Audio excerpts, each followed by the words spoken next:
Have fun editing this. Hey guys, Avatar The Way of Water has been out for just about 3 weeks, I think, from the writing of the script. And honestly, it's taken me that long to try to figure out how to talk about this movie at all. It's simultaneously one of the most trite, cliche, cookie cutter action adventure imperialist versus naturalist stories that I've seen in a while, while also being chock full of the most nonsensical, head scratching, uncanny valley evoking decisions in a recent major motion picture. It's It's legitimately a 3-hour film with, and I'm being generous here, maybe 90 minutes worth of viable content. It hosts an irresponsible number of main characters, the last time I checked, which are 8, and basically repeats the exact same plot points beat for beat from the original, except now with the variance of there being annoying children that constantly make increasingly stupid decisions across the millennia-long runtime of the film until all the conflict coalesces into a third act climax that ends with the power of a wet fart. All that being laid out, it then may seem a bit paradoxical for me to say that I thoroughly enjoyed the movie and was entertained from beginning to end. Avatar: The Way of Wurmple is the perfect example of a cinematic experience that completely drops the ball in almost every facet of structured, nuanced storytelling, but still manages to depict and bring to life a journey that you can neither look away from or ignore. It's kind of crazy to think about, actually, the fact that modern technology can create computer-generated images with such detail and fidelity that they can quite nearly carry a story on their own. I mean, if we're being completely honest here. The original Avatar was not some pinnacled bastion of exploratory highbrow narrative execution. It was a story about advanced, money-hungry imperialists coming to take away land from indigenous people, a member of the imperialists learning to live like the savages, and turning to their ways because of boobs, and then helping to fight off the forces that he himself once belonged to. This was nothing new, and the only kind of reinvention of the wheel came from the fact that Avatar took place in a hyper-futuristic setting where the alien invaders were humans, and the alien Na'vi took the place of the primitive, vulnerable society that usually humans would occupy in this type of narrative paradigm. But just to be clear, the movie was not successful because of the storyline. The storyline wasn't bad, in fact it was tried and true, but the actual novelty of Avatar came from the immersion and the connectedness that an audience was able to feel because of the genuine nature of the movie's visuals. Neytiri and Jake and the Omaticaya and even Pandora itself had so much detail and care and unspoken background that it easily created the illusion of a real cultural group that could be invested in and cared for. The Na'vi and Pandora not only became an immediate allegory for a ton of real-world societies that have been victims of terrible colonialism and persecution by outside forces, it was different and detailed enough to be truly alien and allow for the proper escapism to take root in the audience so that they could become unquestionably convinced about the validity of what they were watching. It was really the best of both worlds, a story close enough to home that could speak and give light to the struggles of cultures that had dealt with and adapted to invaders, while also being internally authentic enough to whisk us away to a land where we could forget our problems and indulge in a new environment the likes of which we had never seen before. And so really, that's all that the Avatar: The Way of Wombo had to emulate, and it wasn't a difficult playbook.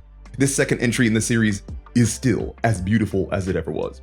Pandora is still this wondrous, near-mythical playground of over-the-top environmental set pieces and astonishingly well-realized wildlife.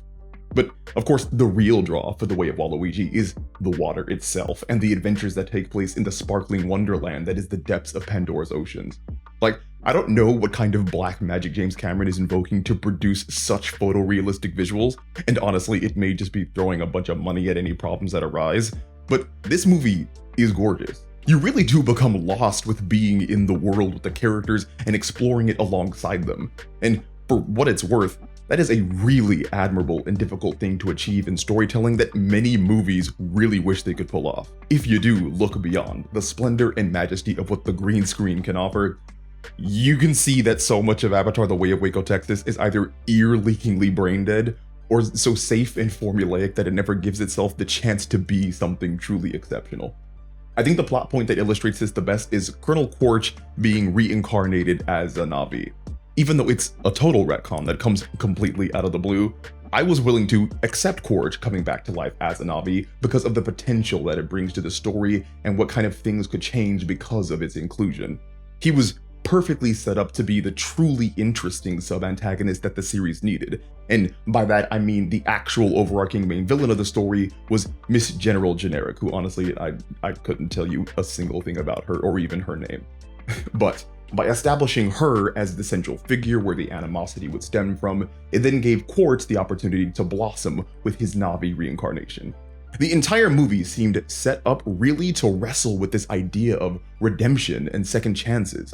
Quaritch not only literally gets a new lease on life, he gets the chance to meet the son that he never bonded with before, and the chance to live in the body of those he had oppressed for so long.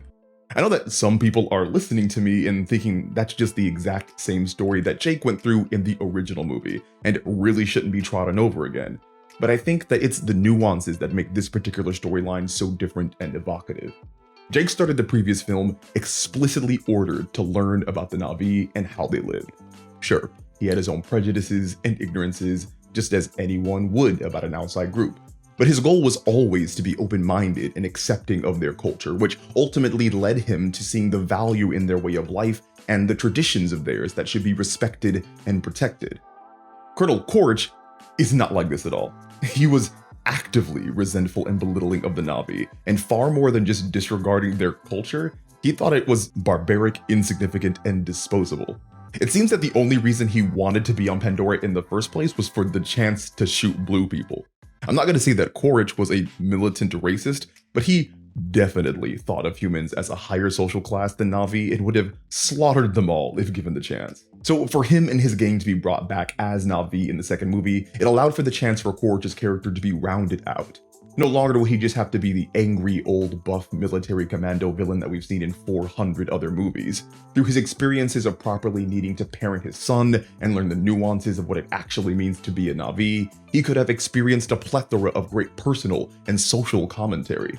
We could have seen him wrestle deeply with his identity of being a career, loyal military man, while also purposely trying to acculturate to the Na'vi so that he could succeed on his mission.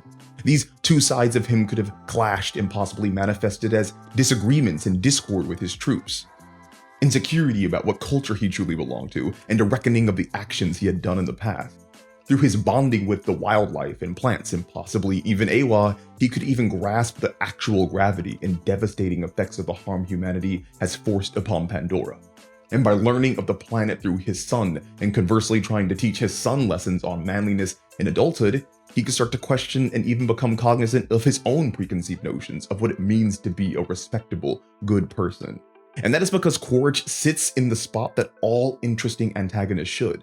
He thinks he's the hero.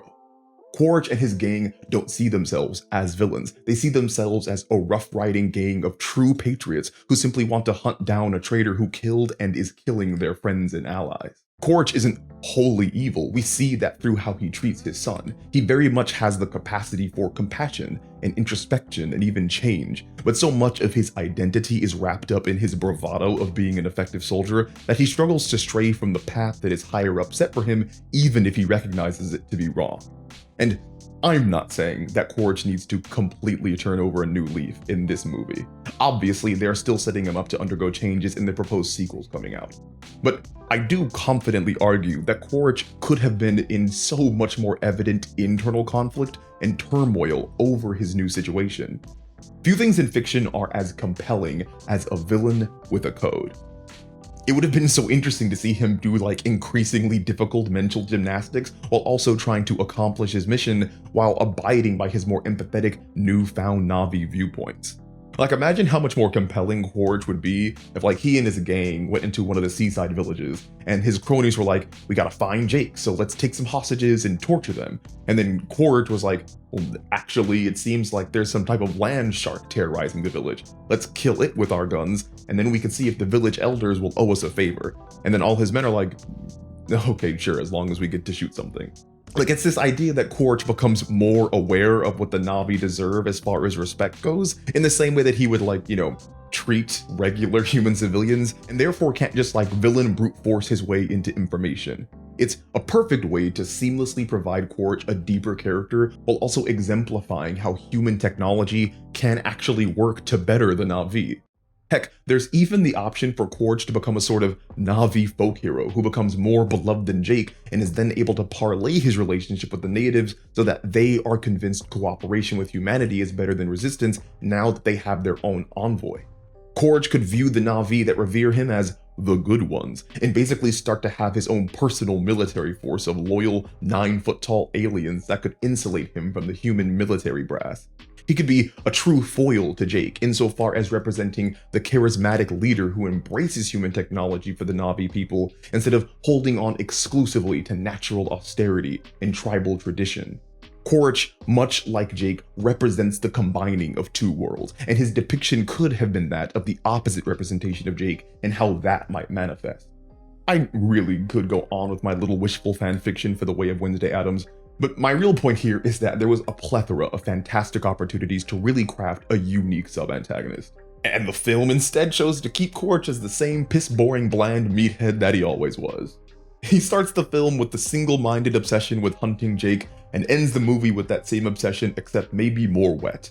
The biggest insult to all of this is that Avatar: The Way of Willy Wonka fully understood the complexity and nuance that Korg could have had as a character because it constantly teased at a much more interesting person underneath all the cameo and military machismo. The movie shows Korg genuinely starting to form a relationship with his son and becoming more unified with the nature of Pandora. He walks in the shoes of the Na'vi, learns their language, and even shows his own version of mercy and restraint when he opts not to kill a seaside village. At the end of the day, these interesting aspects of his character are never actually explored in a meaningful way. The film fumbles his sub-antagonistic role completely by basically not even bothering to include the primary antagonist. Because of the absence of another character that can be viewed as the objective evil to root against, Korg is relegated to that position himself, which is an innately non-nuanced, flat, completely predictable role. The movie seems terrified to make Korg three-dimensional, seemingly out of the fear that a relatable and understandable villain would somehow undercut the message of anti-imperialism. It's like the narrative operates in a completely black and white spectrum of villagers good, invaders bad, and quivers at the thought of any type of meaningful commentary being made to explore the subtleties within.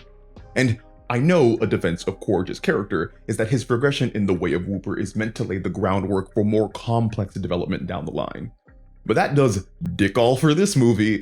It's such a pathetic position to hold to say that a narrative is purposefully bad or weak because it's all in service to some grand master plan to craft a better future storyline.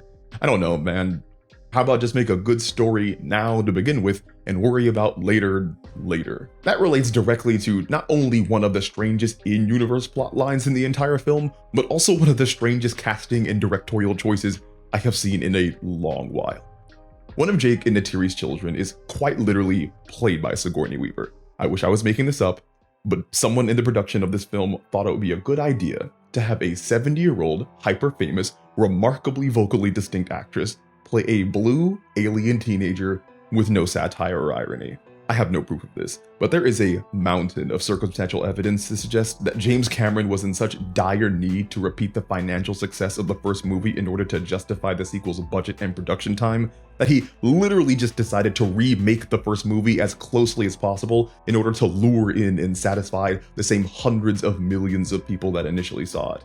And to that end, he brought back the exact same core cast from the original, whether or not their characters were dead. And to justify this in Sigourney Weaver's case, who had both their human and Na'vi character die in the original, they just said screw it and cast her as her own teenage daughter, voice, face, and all.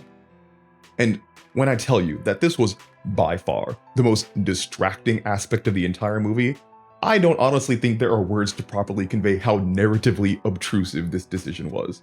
Like, the magic of Avatar is being able to escape to a completely new reality, built from the ground up to resemble a novel realm of being. Sure, Jake looks like Sam Worthington, and Neytiri looks like Zoe Saldana, but my suspension of disbelief works well enough for me to understand that those are simply the real-world actors portraying the fictional characters.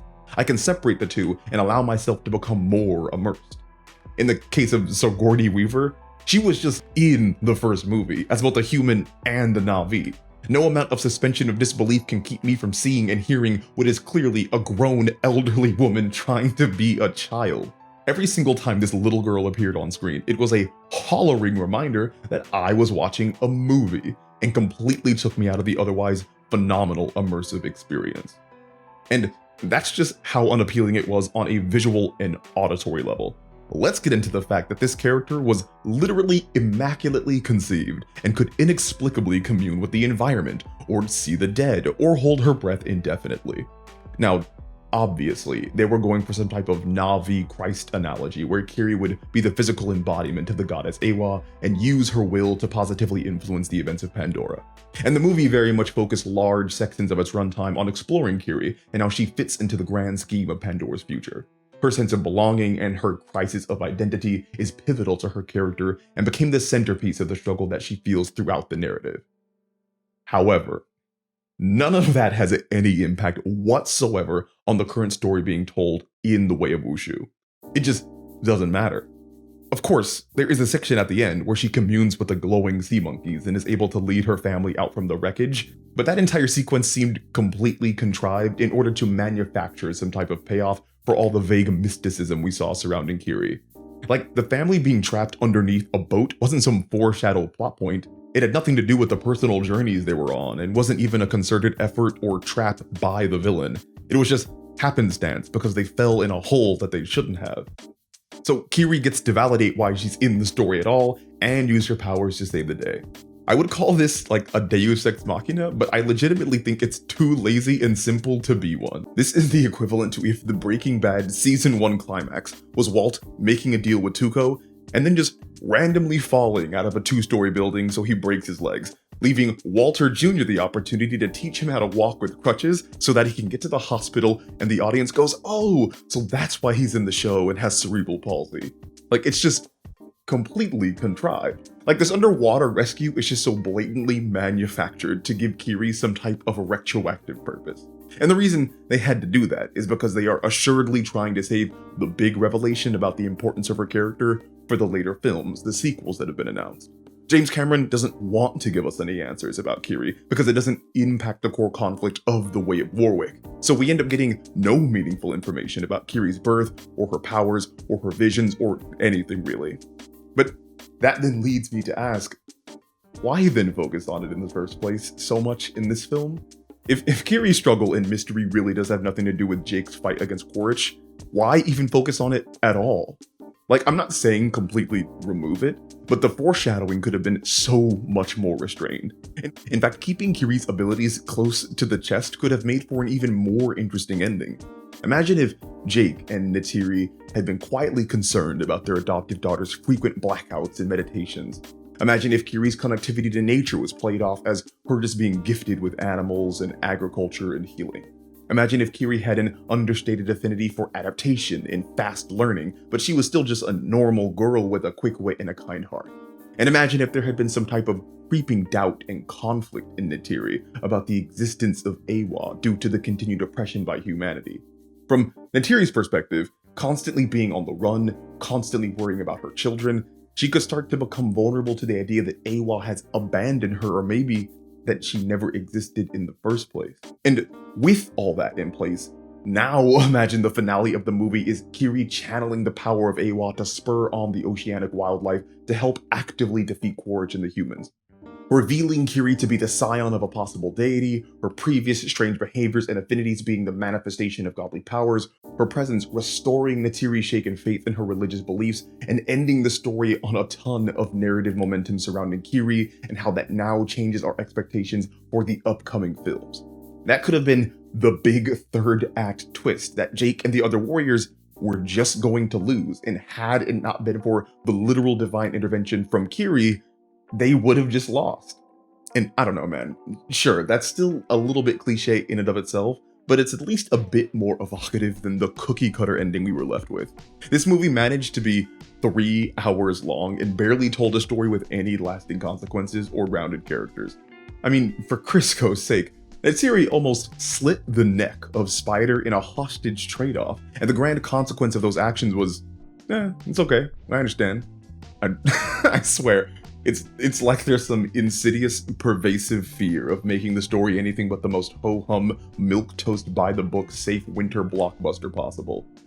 There are endless examples of this too. Neytiri is the deuteragonist of the first film, the second most important character by action and plot, yet in The Way of Wattpad, she is reduced to the perpetually angry, crying mother that becomes even angrier and crier when her children are hurt.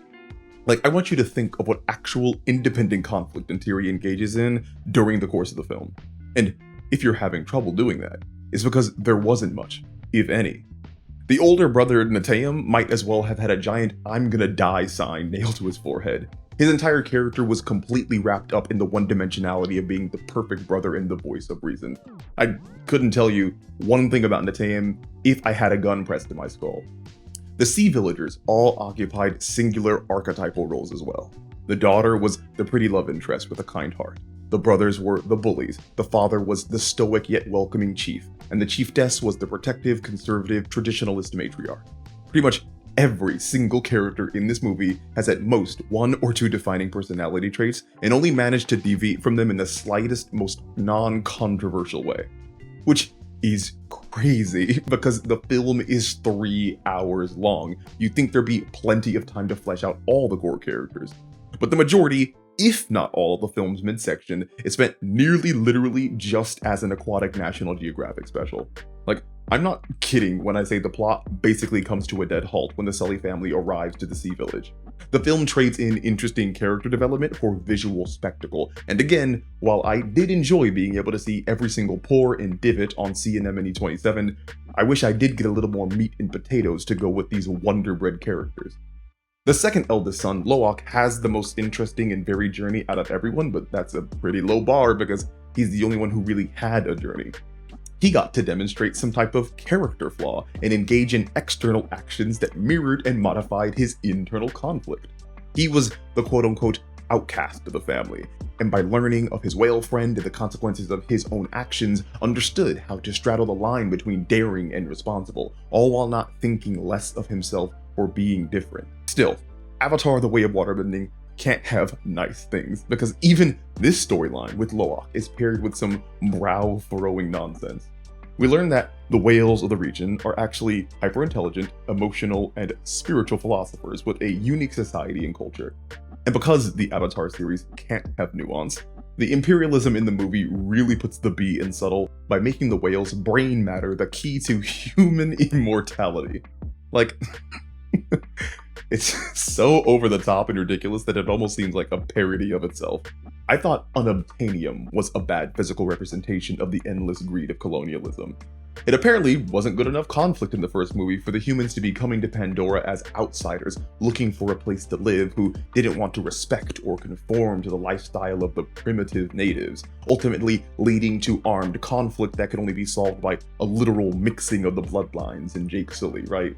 The humans couldn't be sympathetic in the first movie, heaven forbid, looking for a new home in the vast cosmos of the stars, scared to give up their traditions because that's ultimately the only thing that connected them to Earth. In the first movie, the humans had to come looking for floating rocks like oil in the Middle East or something. Again, it just comes off as the most straightforward, cliche, first thought storyline, as if they asked an elementary schooler what they think Americans would go to another planet for.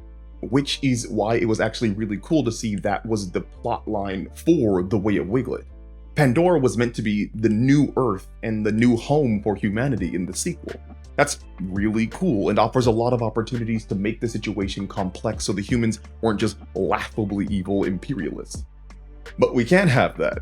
So in the same vein as unobtainium being analogized as slaughtering people in the Middle East for oil, The Way of Whataburger has the humans literally just hunting whales, a stereotypically evil and anti-environmentalist act already today on Earth. It's all just so uninspired and unimaginative that it really sounds like the writing room just Googled what are bad things that humans do and went with that. It couldn't just be enough for the humans to be hunting whales for food and blubber and oil and clothing. Again, since they're on a completely foreign planet with a lack of their own resources to survive, they have to be after some mystical brain juice and then leave behind the huge bloated corpses of whales in their wake once they get their vial of gold. And making the whales hyper-intelligent is just the icing on the cliche villain cake.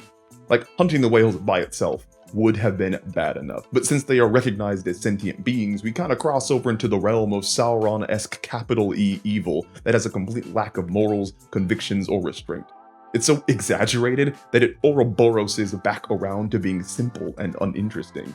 I don't have to wrestle with whether or not to sympathize with the humans. I'm never forced to wonder if they have good reasons for what they do. It's all just evil for the sake of being evil for seemingly no reason. And so to finish, that leaves us with a product that is simultaneously lacking in any real character complexity and has no real social commentary to its thematic messaging aside from the most basic anti-imperialist ideals that pretty much everyone watching will already agree with. The entirety of the effort put into this film came down to the CGI and effects, and I guess in the grand scheme of things, it's worthless for me to even complain about the story, because I admit that the visual ride more than made up for the lacking narrative. Still, it does make me a little sick to think that we can't have our cake and eat it too. We can't have a visually stunning, immersive foray into an alien world that is also brave enough to craft great characters with nuanced motivations that might make us change and challenge who we root for. I mean, at the end of the day, I will just admit that I'm just some nobody on YouTube, and no matter how much I critique the poor decision making of the production, the movie still went on to be wildly successful and gross like, what, $1 billion some odd dollars? So what do I know? Still, it was fun to put out in the air how Avatar: The Way of Willy Wonka was a terribly flawed movie that somehow managed to be irresponsibly entertaining because, I don't know, fiction's weird like that. This video is already way too long, like the movie I'm talking about, because I'm a hypocrite. So if you like what you heard, leave a like, comment, and subscribe. Tell me what I should talk about next, anything having to do with writing, TV, movies, any type of fiction like that. I'm all up for it. Subscribe, I might have said that already, and I will talk to you all again soon.